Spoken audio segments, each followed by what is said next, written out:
Yeah, mess with that one.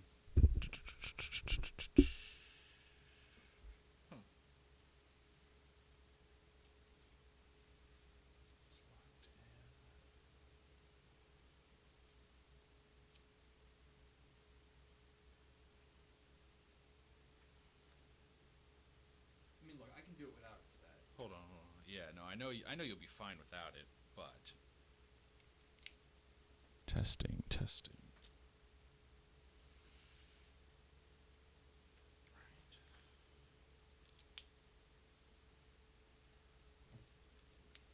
1, 2, 3. 1, 2, 3. 1, 2, 3. 1, 2, 3.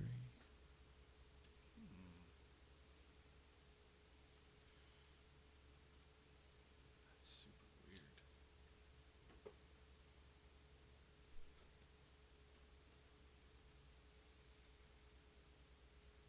That's coming from the board there. 1, 2, 1, 2. Okay. Let me look at this real quick.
Just to confirm I'm not losing my mind, will you say something into that microphone real quick? Test 1 2. Test 1 2. All right, we're good. Thank you.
All right, you're good.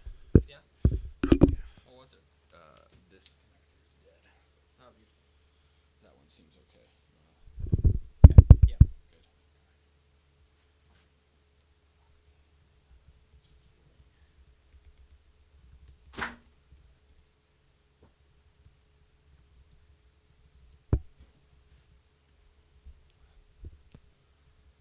Caw.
Hey,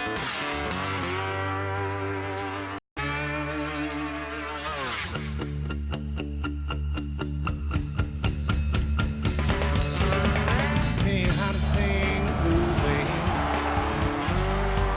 Got a shot glass in your hand. Yes, y'all. From the Dave Campbell's Texas Football Mothership in beautiful Carrollton, Texas, it is DCTF Live, an internet show in which we fly by the seat of our pants. Literally. And Max literally almost forgot to turn on my microphone. Well, I hit it, but it didn't pop up. The way that this works is that I can't hear what they call program, so Yeah. the music that you guys were enjoying, the intro music, I never hear. So if you're sick of it, that's a you problem, not a me problem. That's true. But they, so he has to cue me. So he'll tell me mics are open, and then he'll cue me. He told me mics were open, and then I was like, I can kind of hear a little bit like when they're open because I can kind of hear like my breathing and stuff like that. Nah. Nothing. I'm like, Nothing. Hey, you wanna turn up? Yeah. Today is boy howdy. It is Monday, May 16th, 2016. Episode number, oh my gosh, I don't even know. I didn't do. Man, I'm so tired. We are so out of it right now. 3:30. Unbelievable. I was up till 3:30 working on the magazine. Today is episode number 133. 133, the number of brain cells maybe that Rugnetto Door has or something like that. I don't know. Something like that. 133, Kevin Belcher's batting average. Sure. For Texas Yeah. Rangers. A little bit later, we're going to be rolling through some talk about experience, talking about high school teams with a ton of experience coming back, and does it matter? How much does it matter? We'll kind of get into all of that. And we're going to run through some headlines here in a moment, including R.I.P.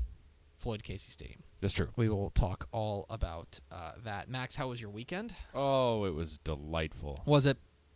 Oh, hey, okay. Yeah, to circle back to Friday. You went out of town. To circle back to Friday.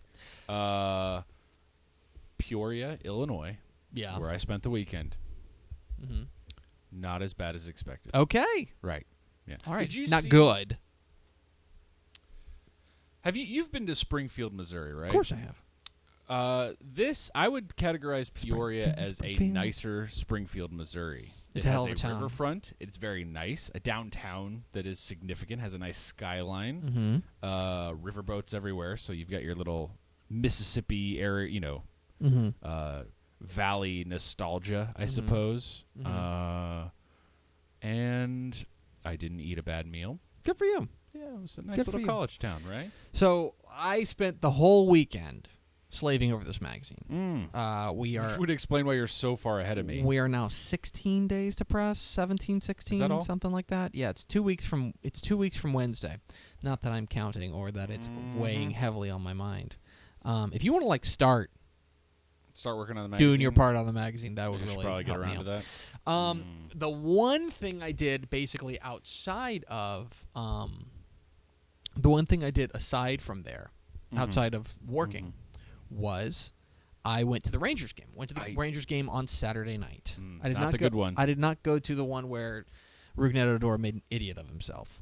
But if you can't tell, I don't think punching people in the face is literally never the answer. But so we went to the game, my wife and I.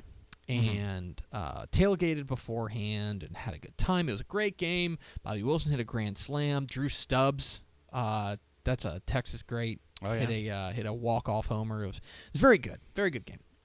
Come home, and we're still a little hungry, and I'm like, hey, I still got the grill out. Why don't I just fire up a couple more dogs? Sure. We can just sit here and eat the dogs. And so we were flipping through the channels, and at this point it's like midnight, 12:15. And there's nothing on TV. It's Saturday night. Nobody's home. Saturday Night Live has gone off the air. If you're into that kind of thing, then Saturday Night Live's done.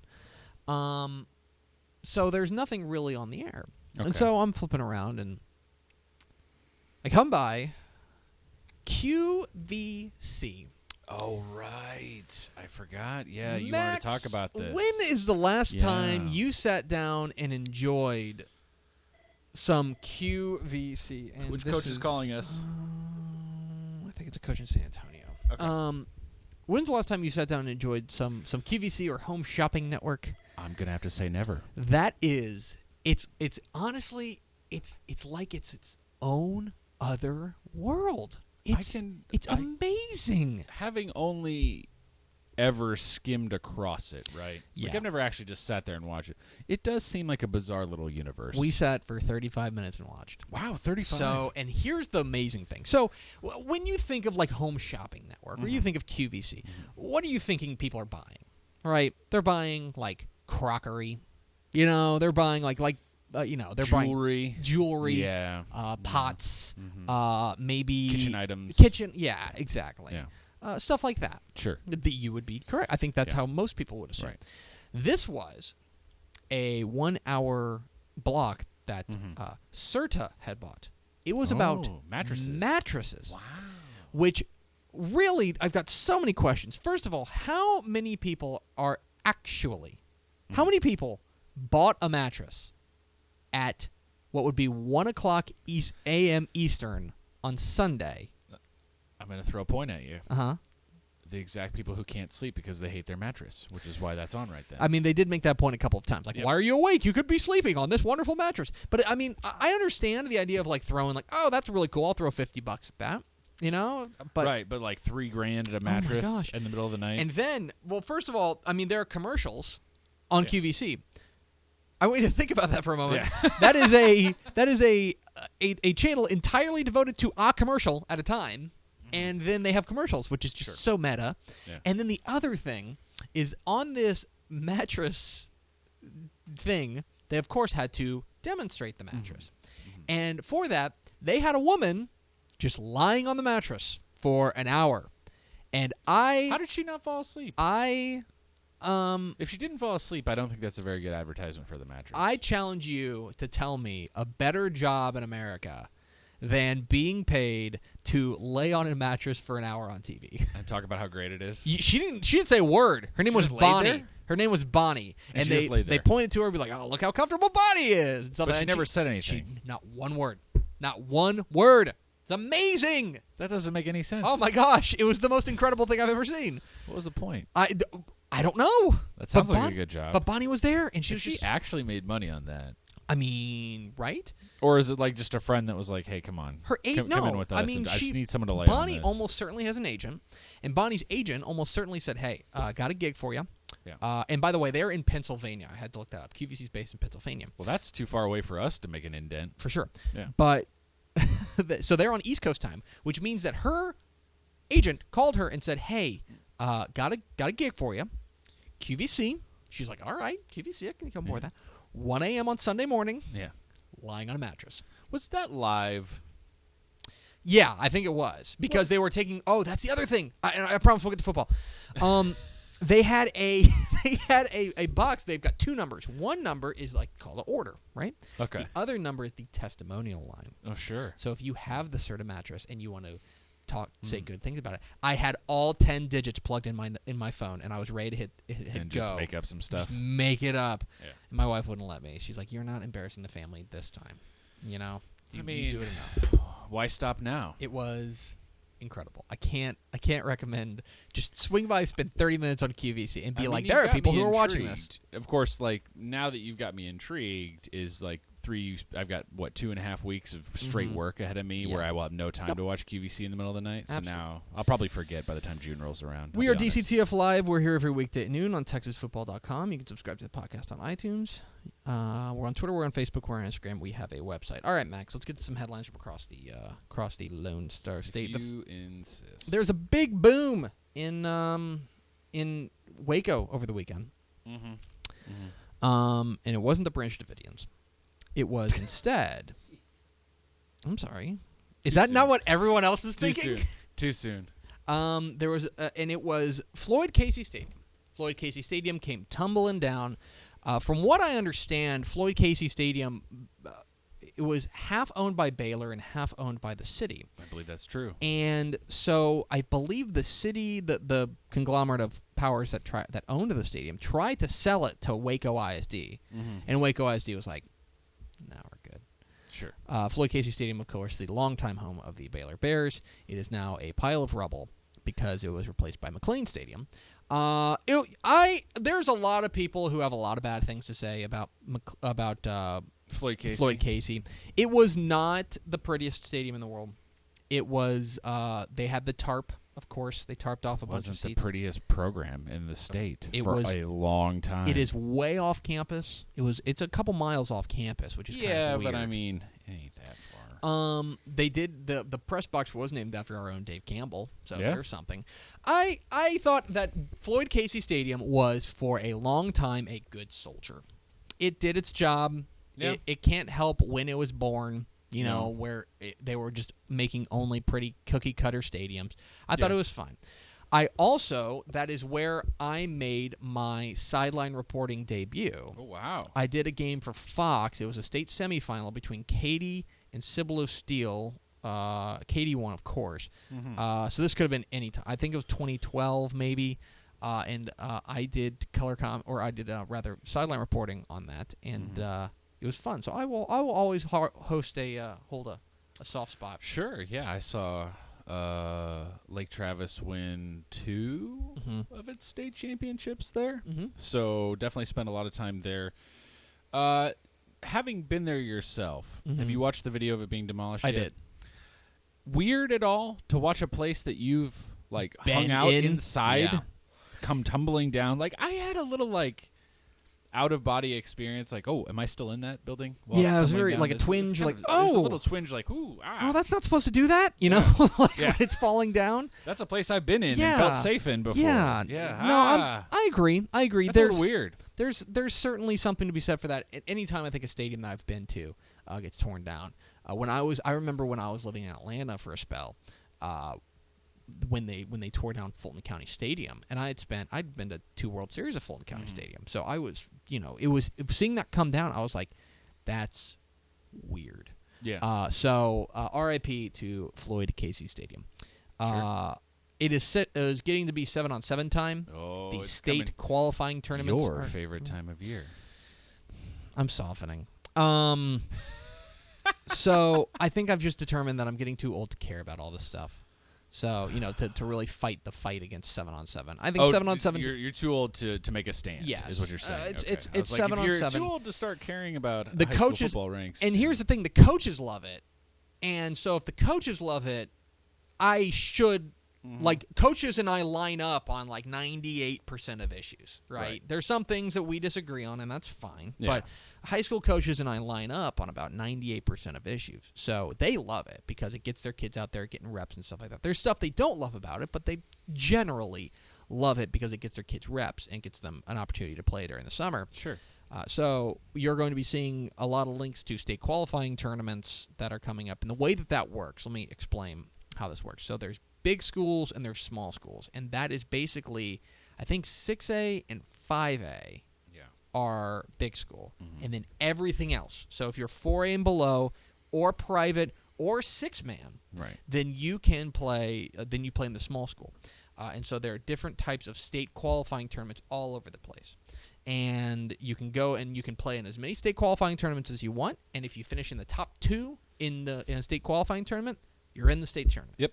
And the state tournament is in July in Yes. College Station? Yeah. Am I right? It's usually the second weekend in July. I have not looked to confirm that, but yeah, I've kind of blocked off my early July for whenever it does fall this year. So state qualifying tournaments are coming up. We will have all the links for you on TexasFootball.com. And then this is the first I've seen. This is the first, not way too early, but an actual like preseason top 25 for college football.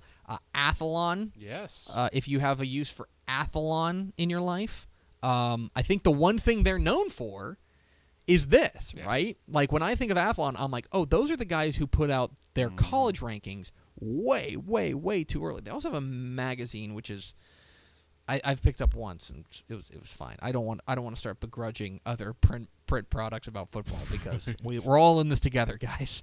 Alabama unsurprisingly starts the year at number 1. I will tell you that number 2. Did you see this? Yes. They have Florida State number 2, and I have told you I am You're very very high high on on Florida State yeah. this year. I think Florida State's going to be great. this year. Oklahoma comes in at 6.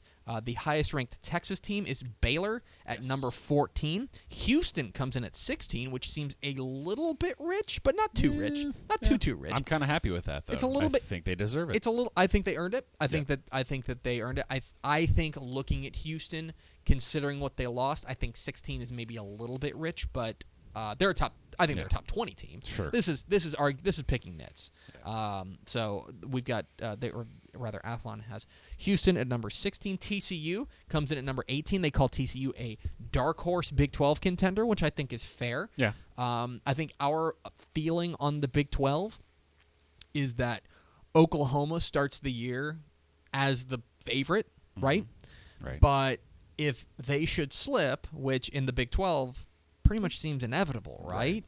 If they should slip, there are 3 or 4 or maybe as many as 5 other teams that could be right there. Yeah. And I think TCU, being that team that has the experienced defense, they're probably going to have either the best or the second best defense in the conference. Yeah. It's going to keep them in a lot of games. Now, how does the offense come about? Who's the quarterback? I know that Kenny Hill's, everyone thinks it's going to be Kenny Hill, but all the reports out of spring ball are that Foster Sawyer's been nails, so who knows? He's got an arm, baby. They've got a lot of holes to fill offensively, but if they do, and they've got great offensive coordinators there, it's going to depend on how well they fill the offense. But I think dark horse, calling them a dark horse is fair. Your Iowa Hawkeyes come in at number 20. That's not funny. Nobody likes you. And that is it. There are no other. Another Big 12 team, Oklahoma State, comes in at numero 25. Right on the edge. They mentioned James Washington, of course, Stanford's own there. So that's at Yeah. athlonsports.com if you want to check out their preseason top 25. They're top 5, by the way. Alabama, Florida State, Ohio State, Clemson. No way to put Oklahoma in that top 5, but I can't really complain too much. This year's state 7-on-7 tournament, July 7th through 9th. July 7th through 9th in College Station still? Yeah. Okay. Veterans. Because I know there was still a lot of Hemming and always hawing. Be a lot of jostling. Hemming and hawing and wailing of teeth and gnashing of... No, wailing of teeth. Whatever. Wailing of teeth and gnashing of gnashes. So yeah. I think that's how that old saying goes. That's exactly how that old saying goes. Yeah. I am running literally... On fumes. 3 hours of sleep. 3 hours of sleep. I went to bed You should sleep more. I went to bed at 3:30. I woke up at 6:30, and I was like, I'm going to go back to sleep. Never did. Yeah. Never did. So This is what you get, Broheem. We are DCTF Live. We're here every weekday at noon on TexasFootball.com. Talking football in the Lone Star State. You can follow us on Twitter at DCTF. You can like us on Facebook, Facebook.com/Dave Campbell's. Follow us on Instagram, Instagram.com/Dave Campbell's. And, of course, see us at TexasFootball.com. All right, Max. All right, Greg. We are working on the 2016 summer edition of Dave Campbell's Texas Football, which you can pre-order online at TexasFootball.com. Have it sent directly to you. Don't go looking at H-E-B or Kroger or wherever you get your magazines. Have it sent to you. Yeah. Have it sent directly to you. It's a lot easier that way. Yeah. It really is. Like I don't want to. It's very weird because we have a great relationship with distributors to get into places and stuff. Not to get too far into the weeds on how magazines work, but you have to have a great relationship with distributors, and so I don't want to begrudge people who go and buy it at H-E-B or Walmart or Kroger, because that's a lot of who buys the magazine. Right. They do it there. I will tell you though, even if I did not work here and get one for free, I would say go, order it online, because they just get sent. It's in your mailbox, and then all of a sudden one day you're like, it's here. We'll send it directly from the printer to you. You may even get it like a day earlier than you can get it in the stores. So maybe do that. TexasFootball.com to pre-order your 2016 summer edition of Dave Campbell's Texas Football. But we are hard at work on the magazine. And one of the things we do, I don't know if you know this, but we preview every high school team in the state. Every single one. Every single one. And so, when the way we get the information is that we send out a questionnaire to every coach in the state. They send it back. That gives us kind of a nice base of information, who the head coach is and who the top 5 players are, stuff like that. We try to follow up, get a little more deeper information and stuff like that, but that gives us the nuts and bolts. And one of the things that we always ask is we ask about the number of starters that they have coming back. Now, I would love to run a real professional correlation study between the number of returning and success. Yes. Yeah. I would, because I think that it's the kind of thing that we look at it and go, you know what? They've got a ton coming back, so they're going to be better. Right. Or they're going to be good. And I think we just kind of say that Right. without necessarily having any data to back that up. Does that make sense? That absolutely makes sense. Because, so let me look. I've got the 2015 summer edition here. I'm just going to turn to 6A, okay? And I'm going to see what Katy had coming back and what Galena Park North Shore had coming back, okay? So Katy, in 2016, had 5 starters on offense, so less than half their offense, Right. and 6 starters on defense, a little more than half their defense, okay? Galena Park North Shore, first of all, they started the year ranked 22nd. I know. So what do we know? Yeah. They had 3 starters coming back offensively and 6 starters back on defense. So, you know, if you want to draw that correlation, I think you can, but I don't think it's a lock, stock, and 2 smoking barrels type thing where if you have a bunch of starters coming back, you're going to be good. Right. I think there's a lot of factors go into it. But let's also say, I'm comfortable saying that if you have a lot of starters coming back, I'm a lot more willing to go out on a limb for you. I think so, too. I think, look, we talk about this a lot. If you finished 5th in your district and you are returning 20 starters, I'm less inclined to think that you're going to make an astronomical leap, right? Correct. But if you finished in the top 8 last year, didn't win it all, or you did, and you're bringing back 17, 18, 19 starters, guess what? Yeah. I think you're going to be pretty good. I think you're going to be pretty good. So, a couple of teams that caught my eye as I'm going through the magazine, teams that have a ton of starters coming back. We start way out west in El Paso. El Paso Americas will return 10 starters offensively, and it's not just that they've got a bunch of numbers. Yeah. They also got a almost 1,700-yard rusher in Joshua Fields coming back. They've got him. They've got Colton Lindemann at the linebacker spot. They got Mike Munoz on the defensive side. They've got 10 starters offensively coming back. That makes me think that the Trailblazers, Coach Patrick Melton's squad, are going to be pretty good. That's especially out there. And now I understand what everybody's yelling at me right now on the internet. Hey, Tepper, that's El Paso. They never compete on the statewide level in 6A. And you know what? You're right. That's absolutely true. El Paso's never won a state title. They've never really come super close in the big school ranks. I'm simply telling you that if you're looking for a team with a bunch of experience, if that's something that's important to you when you're making your own predictions and picks, then El Paso America's got it in spades. So that's something to keep an eye on. Another team that's got it in spades, and I don't think is going to be a secret that they're going to be pretty good this year, Cedar Hill. Yeah. The Longhorns offensively bring back 10 starters. Plus 6 on defense, so it's not like they're any slouch over there. And the starters they got coming back are superstars.